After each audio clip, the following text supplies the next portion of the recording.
بنتي جايه من بره عماله تعيط وتقول لي يا ماما اصحابي بيتريقوا عليا وعلى شعري مش عارفه اعمل ايه. رحت متصله بلينا على طول، قلت لها يا لينا عايزه بسرعه حاجه لشعر بنتي عشان خاطر اصحابها بيتريقوا عليها وعلى ريحته وعلى شكله وعلى كل حاجه. راحت بعتلي حمام الكريم ده. حمام الكريم ده يا جماعه فظيع، خلى شعرها حرير اقسم بالله بطريقه مش طبيعيه.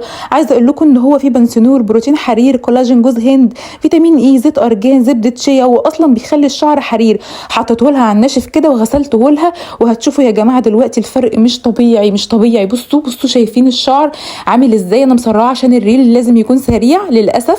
الفيديو هتلاقوه على الصفحه اصلا، هسيب لكم اللينك.